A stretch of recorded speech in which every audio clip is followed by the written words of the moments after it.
welcome to Grizzly Tales for Gruesome Kids, a series of cautionary tales for lovers of scream. I call this tale The Barber of Civil. Oh. Rude children should be seen and not heard. Don't you agree, Spindleshanks? Quiet when I'm talking. Do you know what these are, children? Slugs? Oh dear, no!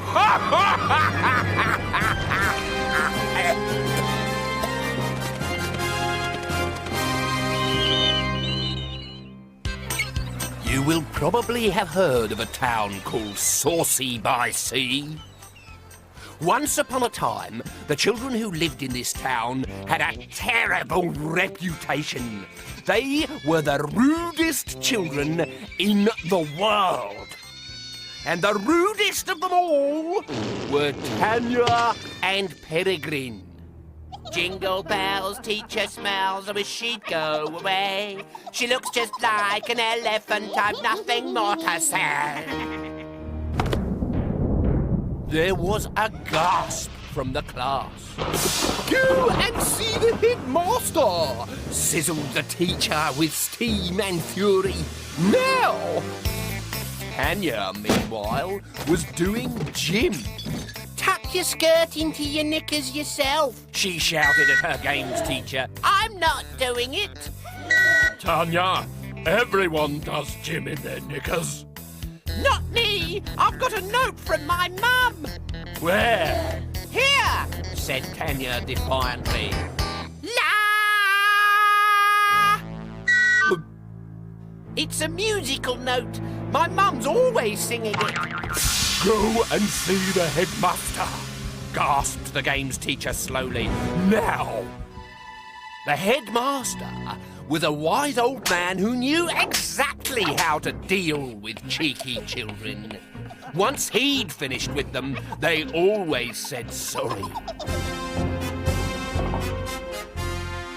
Well, what have you got to say for yourselves? We're not scared of your stupid old stick. If you really want to know, you make us sick. 'Cause you look like a camel with a hairy hump. You're an innie, you're a twit, you're a great fat lump.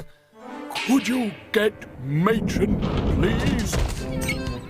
It so happened that the very next day, a new shop appeared in the high street. The sign outside said, Barber. Then in small letters underneath, Children, a speciality.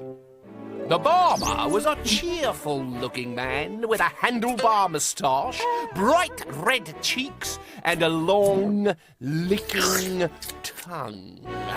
He visited the local schools and offered free haircuts to all the children.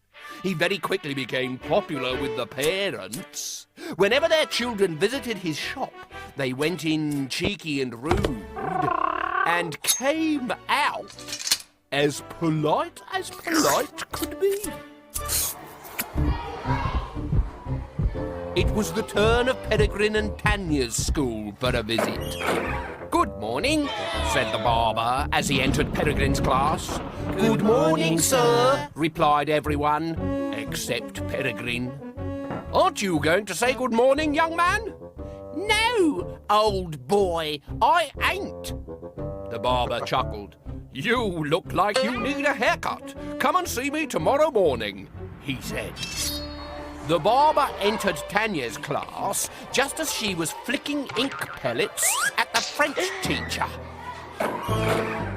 The class stood up when they saw the barber come in.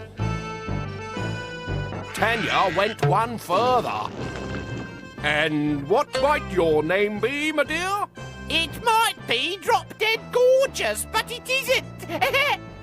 It's Tanya, said the teacher. Tanya, said the barber, and he wrote the name down. I think you're in need of a lock chopping too. The following morning, Tanya and Peregrine turned up at the barber's shop for their haircuts.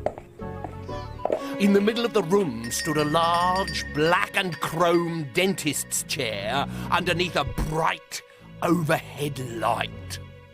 To the left lay a bag of steel instruments. Have you noticed that there aren't any mirrors? Said Peregrine. Perhaps he doesn't want us to see what he's doing. Ugh, look at these, shouted Peregrine, lifting the barber's collection of slugs off the counter. Imagine putting one of those in your mouth. Oh, no, Peregrine, don't! Peregrine was pretending to eat it. No, stop it, Peregrine, I'll be sick. So will he, said a voice from the back of the shop.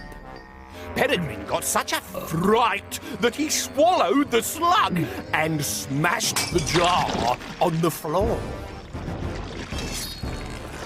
As the heaving, twisting ball of slimy slugs slithered around Tanya's feet, she heard 100 cheeky voices shout out, "Sharp, Nature won't do it, don't wear, and I hate you, and I hate you. Get them off me!" she shrieked.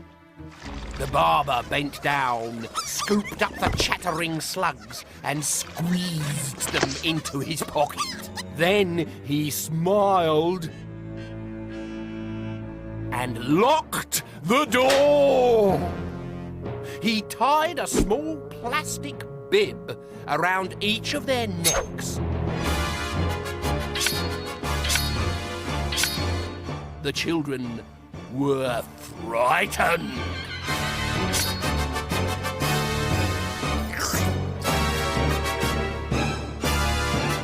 Now, who wants to be first? Peregrine with your short back and sides? Or Tanya, I have you down for the full chop. But I don't want all my hair chopped off. We'll start with Peregrine then. Up you come. The barber helped Peregrine into the black and chrome dentist's chair.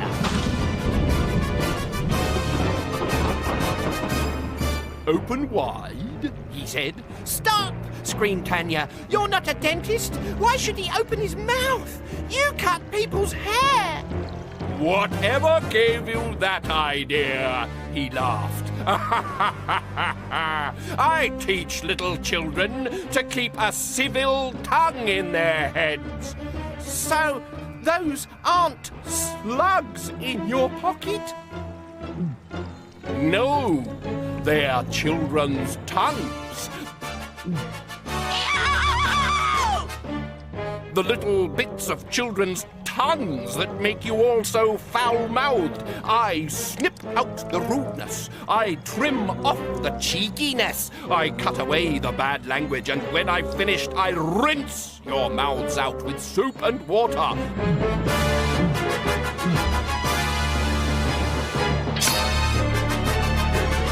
Ha, ha, ha, ha, ha! When Tanya and Peregrine went back to school on Monday, they were different children. Their tongues were shorter, for one. Also, they didn't swear, they weren't cheeky, and they didn't try to be clever in front of the rest of the class. The barber left Saucy-On-Sea that week and was never seen again. So if a new barber arrives at your school, I suggest you keep your mouth firmly shut. Do you still want to know what's in this jar? Shan't tell you.